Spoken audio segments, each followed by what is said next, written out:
और वरिष्ठ नागरिक होने के चलते आदतन डिब्बे के किनारे वाले गेट से चढ़ता हूँ, क्योंकि हर डिब्बे के दोनों किनारे की सीटें वरिष्ठ नागरिकों और विकलांगों के लिए आरक्षित होती है। वैसे अब विकलांग की जगह लिखा होता है स्पेशली एबल्ड।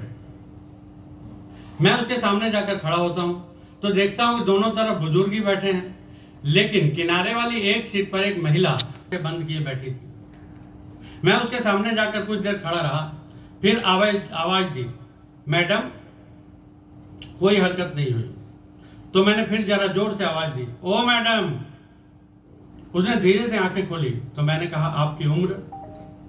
वो गुस्से से बोली, आप एक महिला से उसकी उम्र पूछ रहे हैं? ओह सॉरी मैडम, मेरा मतलब था कि आप सीनियर सिटीजन तो नहीं? नहीं, मैं क्यों सीनियर सिटीजन होने लगी? हाँ वो तो ठीक है, तो फिर कोई प्रॉब्लम है? मेरा मतलब। और मैंने उसका इशारा पीछे लगी हुई पट्टी की ओर किया जिस पर लिखा था आरक्षित वरिष्ठ नागरिकों और दिव्यांग नागरिकों के लिए।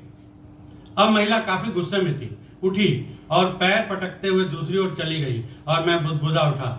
विकलांग मानसिकता होनी बाकी थी।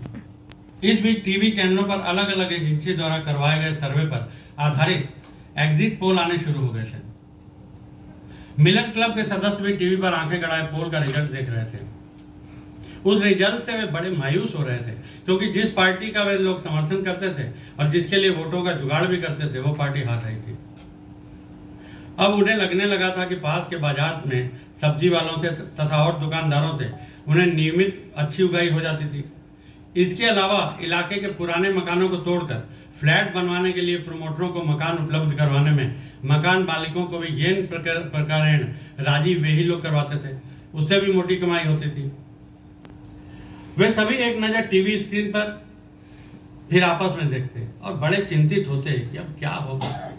इसी बीच क्लब के सचिव लालटू दा ने प्रवेश किया तो सबकी आंखें उधर घूम गई। उनका चिंतित चेहरा देखकर लालटू दा ने जब पूछा तो उन लोगों ने ये शंका जाहिर कर दी। लालटू दा जो इलाके का पुराना घाघ था, उसने उन्हें बताया कि वो भी घर में टीवी ही देख रहा था और यह समझ रहा था कि अब हमारी समर्थित पार्टी हार सकती है। इसलिए उन्होंने जीत रही पार्टी के विधायक से संपर्क कर लिया है और उसे बता दिया है कि अब हमारा क्लब उनकी पार्टी के लिए ही काम करेगा और जीतने वाले विधायक ने इसकी स्वीकृति भी दे दी है। लालटू दा ने बताया कि वो जीतने वाली पार्टी के 2 झंडे भी लेकर आ गए हैं और जैसे ही उस पार्टी के जीतने की घोषणा होती है, हम रातों रात पुरानी पार्टी का झंडा हटाकर नई पार्टी का झंडा लगा देंगे। उसके बाद उसी पार्टी का रंग लगाकर एक बड़ा जुलूस भी निकालेंगे। सभी सदस्यों ने आश्चर्य और खुशी की लहर दौड़ गई। लालटू दा ने बताया कि हर राजनीतिक दल को हमारी सेवाओं की जरूरत होती है, इसलिए जो भी जीतेगा हमारा धंधा तो बदस्तूर चलता रहेगा। हमें कोई फर्क नहीं पड़ता, हमें कोई फर्क नहीं पड़ता। धन्यवाद।